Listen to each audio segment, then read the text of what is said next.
वेदों में भगवान शिव का नाम रुद्र रूप में आया है। रुद्र का अर्थ होता है भयानक।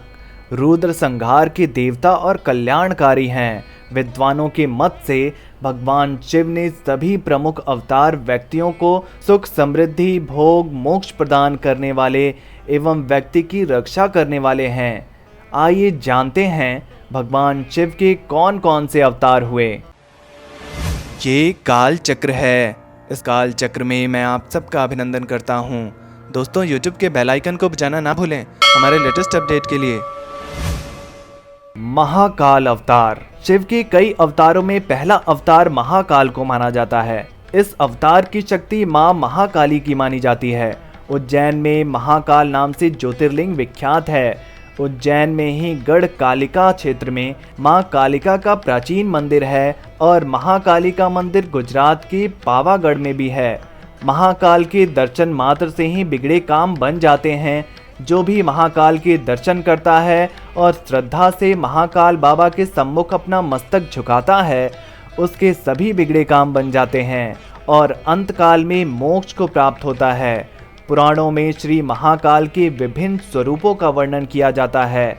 महाभारत में कवि कालिदास ने मेघदूत में उज्जैन के बाबा के मंदिर की अति प्रशंसा की है। दूसरे अवतार हैं भगवान हनुमान। शास्त्रों में राम भक्त हनुमान के जन्म की 2 तिथि का उल्लेख मिलता है, जिसमें पहला तो उन्हें भगवान शिव का अवतार माना गया है, क्योंकि राम भक्त हनुमान की माता अंजनी ने भगवान शिव की घोर तपस्या की थी और उन्हें पुत्र के रूप में प्राप्त करने का वर मांगा था।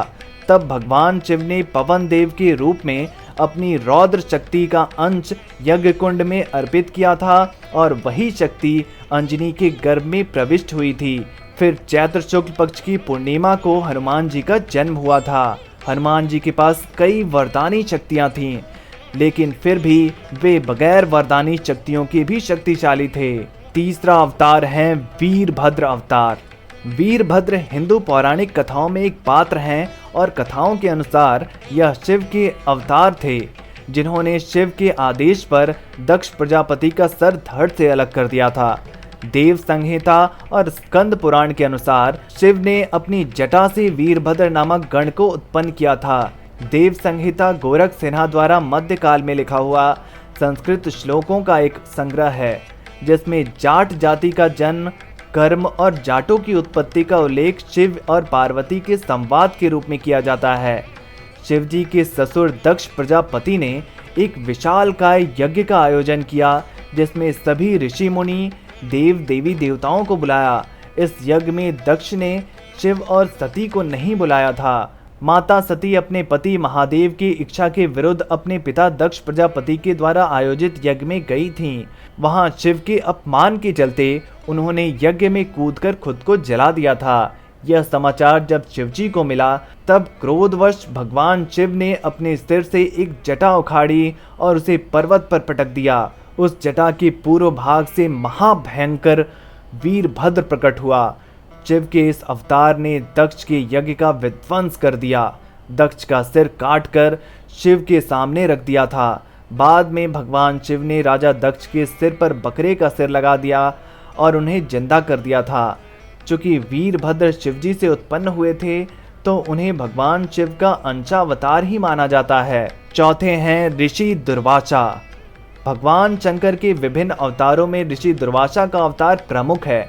हिंदू धर्म ग्रंथों के अनुसार सती अनुसुईया के पति महर्षि अत्रि ने ब्रह्मा जी की आज्ञा से पत्नी संहिता ऋषिकुल पर्वत पर पुत्र कामना से घोर तप किया। उनके तप से प्रसन्न होकर ब्रह्मा विष्णु और महेश तीनों उनके आश्रम पर आए और उन्होंने कहा कि हमारे अंश से तुम्हारे तीनों पुत्र होंगे, जो त्रिलोकों में विख्यात होंगे और माता पिता का यश बढ़ाएंगे। समय आने पर ब्रह्मा जी के अंश से चंद्रमा उत्पन्न हुए। भगवान विष्णु के अंश से श्रेष्ठ सन्यासी पद्धति को प्रचलित करने वाले दत्तात्रेय उत्पन्न हुए और रुद्र के अंश से मुनि दुर्वासा का जन्म हुआ। 5वें नंबर पर किरात अवतार हैं। किरात अवतार में भगवान शंकर ने पांडु पुत्र अर्जुन की वीरता की परीक्षा ली थी। महाभारत के अनुसार वनवास के दौरान अर्जुन भगवान शंकर को प्रसन्न करने के लिए तपस्या कर रहे थे। तभी दुर्योधन द्वारा भेजा हुआ मूढ़ नामक दैत्य अर्जुन को मारने के लिए शुकर का रूप धारण कर वहां पहुंचा। अर्जुन ने शुकर पर अपनी बाण से प्रहार किया। उसी समय भगवान शंकर ने भी किरात वेश धारण कर उसी शुकर पर बाण चलाया। शिवजी की माया के कारण अर्जुन उन्हें पहचान नहीं पाए और शुकर का वध उसके बाण से हुआ है, ये कहने लगे। इस पर दोनों में विवाद हो गया। अर्जुन ने किरात वेशधारी भगवान शिव से युद्ध किया। अर्जुन की वीरता देखकर भगवान शिव प्रसन्न हुए और अपने वास्तविक स्वरूप में आकर अर्जुन को कौरवों पर विजय का आशीर्वाद दिया। छठा है अश्वत्थामा। महाभारत के अनुसार पांडवों के गुरु द्रोणाचार्य के पुत्र अश्वत्थामा काल, क्रोध, यम और भगवान शंकर के अंशावतार थे। आचार्य द्रोण ने भगवान शंकर को पुत्र रूप में पाने के लिए घोर तपस्या की थी। समय आने पर स्वांतिक रुद्र ने अपने अंश से द्रोण की बलशाली पुत्र अश्वत्थामा के रूप में अवतार लिया था। ऐसी मान्यता है कि अश्वत्थामा अमर हैं और वह आज भी धरती पर यही निवास करते हैं। शर्भावतार, यह भगवान शंकर का अवतार ही है। शर्भावतार में भगवान शंकर का स्वरूप आधा मृग यानी हिरण और आधा शरभ पक्षी का रूप धारण किया था। कथा के अनुसार हिरण्यकश्यपु का वध करने के लिए भगवान विष्णु ने नरसिंह अवतार लिया था। हिरण्यकश्यपु के वध के पश्चात जब भगवान नरसिंह का क्रोध शांत नहीं हुआ तो देवता शिवजी के पास पहुंचे। भगवान शिव ने शर्भावतार लिया और इसी रूप में भगवान नरसिंह के पास पहुंचे और उनकी स्तुति की। लेकिन नरसिंह की क्रोधाग्नि शांत नहीं हो पा रही थी, तो शरभ रूपी भगवान शिव ने उन्हें अपनी पूंछ में नरसिंह को लपेटकर आकाश में ले उड़े। तब कहीं जाकर भगवान नरसिंह की क्रोधाग्नि शांत हो गई थी। शिव कौन है? क्या वे भगवान हैं या बस एक पौराणिक कथा, या फिर शिव का कोई गहरा अर्थ है जो केवल उन्हीं के लिए उपलब्ध है जो खोज रहे हैं? भारतीय आध्यात्मिक संस्कृति के सबसे अहम देव महादेव शिव के बारे में कई गाथाएं और दंत कथाएं सुनने को मिलती हैं। क्या वे भगवान हैं या केवल हिंदू संस्कृति की कल्पना है, या फिर शिव का कोई गहरा अर्थ है जो केवल उन्हीं के लिए उपलब्ध है जो सत्य की खोज में हैं? भगवान शिव अजन्मा और अविनाशी कहे जाते हैं। शिव पुराण में कथा है कि ब्रह्मा विष्णु भी इनके आदि और अंत का पता नहीं कर पाए थे, लेकिन इनके जन्म की भी एक रोचक कथा है। इस कथा का उल्लेख बहुत कम मिलता है, इसलिए कम ही लोगों को इसकी जानकारी है। तो आइए जानते हैं भगवान शिव के जन्म की अद्भुत कथा। त्रिदेवों में भगवान शंकर को महत्वपूर्ण स्थान प्राप्त है। भगवान ब्रह्मा सृजनकर्ता, भगवान विष्णु संरक्षक और भगवान शिव विनाशक की भूमिका निभाते हैं। त्रिदेव मिलकर प्रकृति के नियम का संकेत देते हैं कि जो उत्पन्न हुआ है उसका विनाश होना तय है। इन त्रिदेवों की उत्पत्ति खुद एक रहस्य है। कई पुराणों का मानना है कि भगवान ब्रह्मा और भगवान विष्णु शिव से उत्पन्न हुए हैं। हालांकि शिव भक्तों के मन में सवाल उठता है कि भगवान शिव ने कैसे जन्म लिया था। भगवान शिव स्वयंभू हैं, जिसका अर्थ है कि वह मानव शरीर से पैदा नहीं हुए हैं। जब कुछ नहीं था तो भगवान शिव थे और सब कुछ नष्ट हो जाने के बाद भी उनका अस्तित्व रहेगा। भगवान शिव को आदि देव भी कहा जाता है, जिसका अर्थ हिंदू माइथोलॉजी में सबसे पुराने देव से है। वह देवों में प्रथम हैं। भगवान ब्रह्मा, भगवान विष्णु और भगवान महेश, इन तीनों देवताओं का जन्म अपने आप में एक रहस्य माना जाता है। कई पुराणों का कहना है कि ब्रह्मा और विष्णु शिव से पैदा हुए, लेकिन पुराण ही इस मत को खंडित कर देते हैं और सवाल लाकर खड़ा कर देते हैं कि शिव का जन्म कैसे हुआ था। इस विषय में शिव पुराण की बातों पर अधिक विश्वास किया जाता है। इस पुराण के अनुसार भगवान शिव स्वयंभू हैं। शास्त्रों में इसको लेकर कहा गया है कि वह वहाँ था जब कुछ भी और कोई भी नहीं था, और वह सब कुछ नष्ट हो जाने के बाद भी रहेगा, इसलिए वह आदि देव हैं। इन्हीं आदि देव से अखिल ब्रह्मांड की उत्पत्ति बताई गई है, जो सभी देवों में प्रथम हैं। पौराणिक कथाओं के अनुसार भगवान ब्रह्मा और भगवान विष्णु के जन्म के बाद दोनों में बहस हो गई कि कौन अधिक श्रेष्ठ है। अचानक ही कहीं से एक चमत्कारिक शिवलिंग दिखाई दिया। उसके बाद एक आकाशवाणी हुई, जो भी इस लिंग का आरंभ और अंत का पता लगाएगा वह बड़ा होगा। भगवान विष्णु नीचे की ओर गए और भगवान ब्रह्मा ऊपर की ओर गए। दोनों कई वर्षों तक खोज करते रहे, लेकिन उन्हें न तो कोई लिंग का अंत मिला और ना ही कोई आरंभ मिला। भगवान विष्णु को एहसास हुआ कि यह ज्योतिर्लिंग एक परम शक्ति है जो इस ब्रह्मांड का मूलभूत कारण, और यही भगवान शिव हैं। इसके साथ ही आकाशवाणी हुई कि यह शिवलिंग है और मेरा कोई आकार नहीं है, मैं निराकार हूँ। भगवान शिव के जन्म के विषय में इस कथा के अलावा और भी कई कथाएं हैं। दरअसल शिव के 11 अवतार माने जाते हैं। इन अवतारों की कथाओं में रुद्रावतार की कथा काफ़ी प्रचलित है। कूर्म पुराण के अनुसार जब सृष्टि को उत्पन्न करने में ब्रह्मा जी को कठिनाई होने लगी तो वह रोने लगे। ब्रह्मा जी के आंसुओं से भूत प्रेतों का जन्म हुआ और मुख से रुद्र उत्पन्न हुए। रुद्र भगवान शिव के अंश और भूत प्रेत उनके सेवक माने जाते हैं। दोस्तों, आज हम बाबा अमरनाथ के गुफा के 10 रहस्यों की जानकारी लेकर आए हैं। अमरनाथ गुफा भगवान शिव की प्रमुख धार्मिक स्थलों में से एक है। यहाँ की प्रमुख विशेषता पवित्र गुफा में बर्फ से प्राकृतिक शिवलिंग का निर्मित होना है। इसी कारण से इसे स्वयंभू हिमानी शिवलिंग भी कहते हैं। वैसे अमरनाथ स्थित शिवलिंग को बाबा बर्फानी भी कहा जाता है। अमरनाथ गुफा का आकार लगभग 150 फुट है। इसमें ऊपर से बर्फ के पानी की बूंदें जगह जगह टपकती रहती हैं। इन्हीं बूंदों से एक स्थान से टपकने वाली हिम बूंदों से लगभग 10 फुट लंबा शिवलिंग बनता है। चंद्रमा के घटने बढ़ने के साथ साथ इसका आकार भी घटता बढ़ता रहता है। आश्चर्य की बात यह है कि यह शिवलिंग ठोस बर्फ का बना होता है, जबकि ऐसी गुफाओं में आमतौर पर कच्ची बर्फ ही होती है जो हाथ में लेते ही भुरभुरा जाती है। अमरनाथ के प्रमुख शिवलिंग से कई फुट दूर गणेश, भैरव और पार्वती के वैसे ही अलग अलग हिमखंड भी निर्मित होते हैं। मान्यता है कि इसी गुफा में माता पार्वती को भगवान शिव ने अमृतत्व की कथा सुनाई थी, जिसे सुनकर उसी समय जन्मे शुक शिशु सुखदेव ऋषि के रूप में अमर हो गए थे। ऐसी कथाएं भी प्रचलित हैं कि जिन भक्तों पर शिव पार्वती प्रसन्न होते हैं उन्हें कबूतरों के जोड़े के रूप में प्रत्यक्ष दर्शन होते हैं और उन्हें मोक्ष की प्राप्ति होती है। यह भी कहा जाता है कि सौभाग्यशाली को दर्शन देने वाला कबूतरों का ये जोड़ा दरअसल वही है जो भगवान शिव द्वारा वर्णित अमरत्व की कथा सुनकर अमर हो गया था। कुछ धर्माचार्यों का मत ये भी है कि शिवजी जब पार्वती जी को अमर कथा सुनने ले जा रहे थे तो उन्होंने जिन स्थानों पर छोटे छोटे अनंत नागों को, माथे के चंद्रमा को, पिशाचुओं को और गले के शेष नाग को छोड़ा था, वे सब अनंतनाग, चंदनबाड़ी, पिशाचु टॉप और शेष नाग के नाम से प्रसिद्ध हुए। अमरनाथ गुफा के बारे में सबसे पहले पता 16वीं शताब्दी में एक मुसलमान गरेड़िए बूटा मलिक को चला था। आज भी मंदिर का चौथाई चढ़ावा उस मुसलमान गरेड़िए के वंशजों को मिलता है।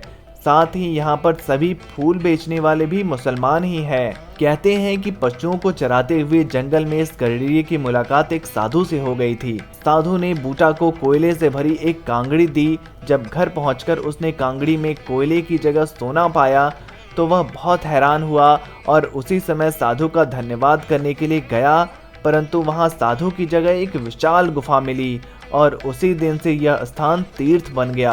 अमरनाथ यात्रा को छड़ी मुबारक भी कहते हैं, जो तमाम भक्तों और साधु संतों के साथ एक जुलूस के साथ शुरू होती है। हर साल ये यात्रा जुलाई के महीने में प्रारंभ होती है और हमेशा की तरह रक्षाबंधन में खत्म हो जाती है। इस दौरान आने वाले सभी श्रद्धालुओं की देखभाल की तमाम जिम्मेदारी अमरनाथ श्राइन बोर्ड लेता है। भगवान शिव सच झूठ मान अपमान से परे हैं। शिव ही इस संसार का अंतिम सत्य है और शिव ही सृष्टि रचयिता, पालनहार और विनाशक हैं। शिव का अर्थ अनंत निराकार और शक्ति स्वरूप सच्चिदानंद परब्रह्म परमात्मा है, किंतु आज दुर्भाग्यवश दुष्प्रचार के कारण भगवान शिव और शंकर को एक ही समझा जाता है और इस कारण भगवान शिव की छवि को लोग धूमिल करने में लगे हुए हैं। आप कोई भी ग्रंथ उठाकर देख लीजिए, उसमें शिव के स्थान पर भगवान शंकर और महेश, आशुतोष, चंद्रशेखर जैसे नाम दिए गए हैं, न कि भगवान शिव का। इस पर कई लोग तर्क देते हैं कि यह भगवान शिव के समानांतर शब्द हैं, जो अपने आप में एक बड़ा झूठ है। ऋग्वेद में भगवान शिव को रुद्र कहा गया है और उनके 8 नाम सर्व, भव, रुद्र, उग्र, भीम, महादेव, काल रुद्र, ईशान जैसे नाम दिए गए हैं। वेदों में उन्हें रुद्र, काल ब्रह्म, पर ब्रह्म भी कहा गया है। इस बारे में कुछ लोग यह तर्क देते हैं कि शिव ब्रह्मा से उत्पन्न हुए हैं और उन्होंने ही उनको यह नाम दिए हैं। यह तीसरा बड़ा झूठ है। वेदों में भगवान शिव के 8 नाम वर्णित हैं और यजुर्वेद शिव को समर्पित है और उसके कृष्ण पक्ष खंड का रुद्र अष्टाध्यायी में शिव की महिमा वर्णित है। वह एक तरफ कहते हैं कि ब्रह्मा वेदों के साथ उत्पन्न हुए। अगर यह बात सच है तो क्या ब्रह्मा वेदों के बारे में नहीं जानते थे, जो उन्होंने शिव के 8 नाम रखे? यह अपने आप में एक बड़ा झूठ है। भगवान शिव समस्त त्रिदेवों के पिता हैं, जिन्हें वैष्णव महाविष्णु, शैव सदाशिव और ब्रह्मवादी पर ब्रह्म और अपार ब्रह्म के नाम से जानते हैं। जिस आदि शक्ति को हिंदू धर्म में वर्णित किया गया है वह शिव की शक्ति और अर्धांगिनी है। उन्होंने ही सृष्टि रचना के लिए ब्रह्मा, पालन के लिए भगवान विष्णु और संहार के लिए महेश की उत्पत्ति की। त्रिदेवों में भी ब्रह्मा, विष्णु, महेश की उत्पत्ति और शक्ति सरस्वती, लक्ष्मी, गौरी के रूप में उनके साथ रहीं। त्रिदेवों में ब्रह्मा, विष्णु, महेश का नाम लिया जाता है, न कि शिव का नाम, क्योंकि शिव देवता, भगवान, ईश्वर से ऊपर हैं। दोस्तों, आदि शंकराचार्य ने अपने ग्रंथ में शिव की महिमा का काफी वर्णन करते हुए कहा है कि ब्रह्म सत्यम जगत मिथ्या। उन्होंने स्वयं शिव को ब्रह्म कहा है और उन्होंने ही अद्वैत सिद्धांत दिया था। दोस्तों, पुराणों में भी भगवान शंकर की कथा का वर्णन है, जिनकी उत्पत्ति आदि शक्ति और शिव द्वारा त्रिशूल के साथ हुई है। उन्हें संहारक का कार्य मिला और उनकी पूजा मूर्ति पूजा के रूप में की जाती है, जबकि शिव जी की पूजा लिंग रूप में की जाती है। रावण, शनि भगवान शिव के भक्त थे, न कि भगवान शंकर के। यदि रावण भगवान शंकर का भक्त होता तो वह कैलाश पर्वत क्यों उठाता?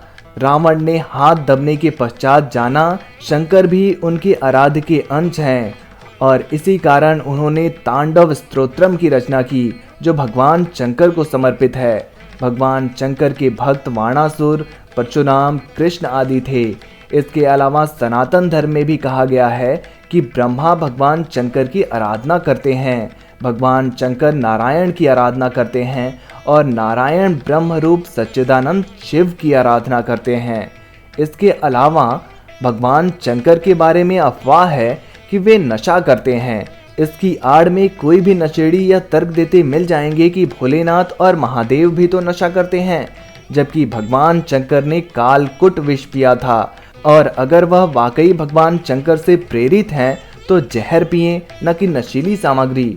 यह सभी तथ्य भगवान शिव के बारे में फैलाए गए झूठ हैं, जिससे कुछ मूर्ख विधर्मी लोग भगवान शिव को कलंकित करने की कोशिश करते हैं।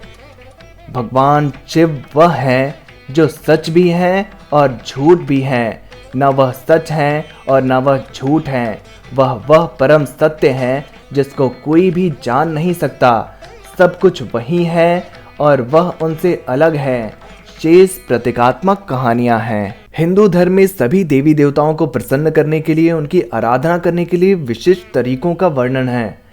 कुछ ऐसी सामग्रियां और विधियां होती हैं जो विशिष्ट आराध्य देव को बहुत पसंद होती हैं और उनकी पूजा में उन सामग्रियों की उपलब्धता मनवांछित फल प्रदान करती हैं।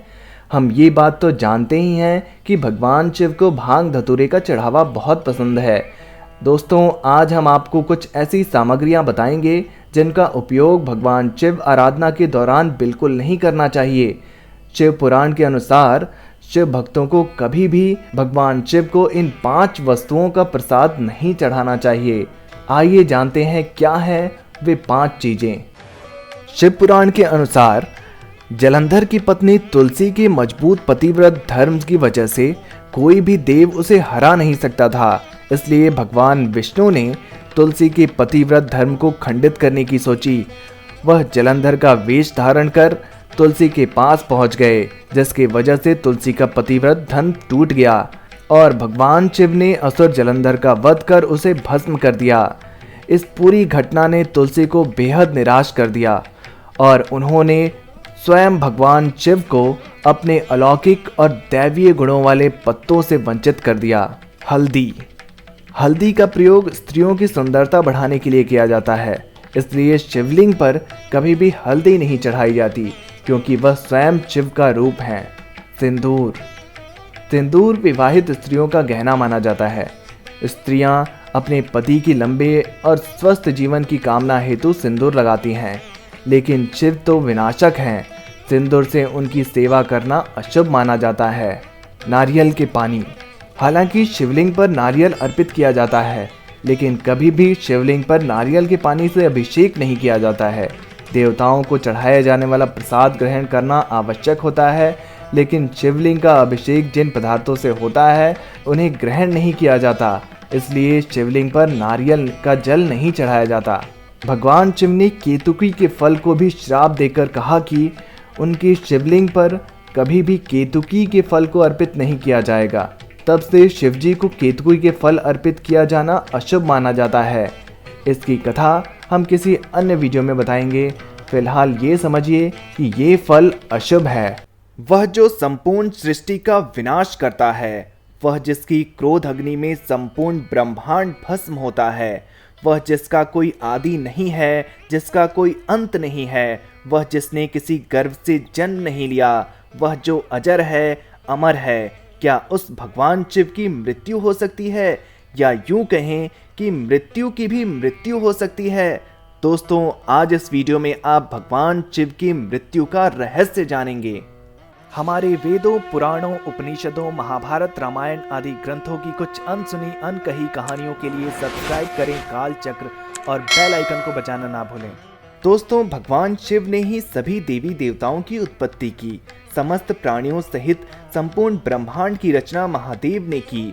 संपूर्ण ब्रह्मांड शिव के अधीन है। समुद्र मंथन के समय निकाले गए हलाहल विष की ज्वाला से जब संपूर्ण ब्रह्मांड के नष्ट होने का खतरा मंडराने लगा, जगत को बचाने के लिए शिव जी ने ही अत्यंत घातक और तेज विष पान कर लिया और उनको कुछ भी हानि नहीं पहुंची। इससे साबित होता है कि महादेव अजर अमर हैं।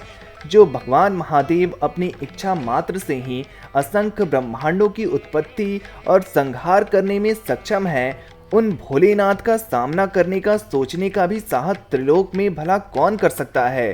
कोई भी नहीं कर सकता। भगवान महादेव दूसरों को अमृत प्रदान करने में सक्षम है। ऐसे कई भक्त, योगी और तपस्वी हुए जिन्होंने शिव जी की कृपा से मृत्यु पर विजय प्राप्त की है। भगवान महादेव ने कईयों को पुनर्जीवित किया है, जिसमें श्री गणेश और दक्ष प्रजापति के नाम मुख्य हैं। भगवान महादेव अजन्मा अर्थात जिनका जन्म नहीं हुआ, अविनाशी अर्थात जिसका कभी नाश नहीं हो सकता। भगवान महादेव ने यमराज को दंडित कर मार्कंडेय की मृत्यु को टाल दिया।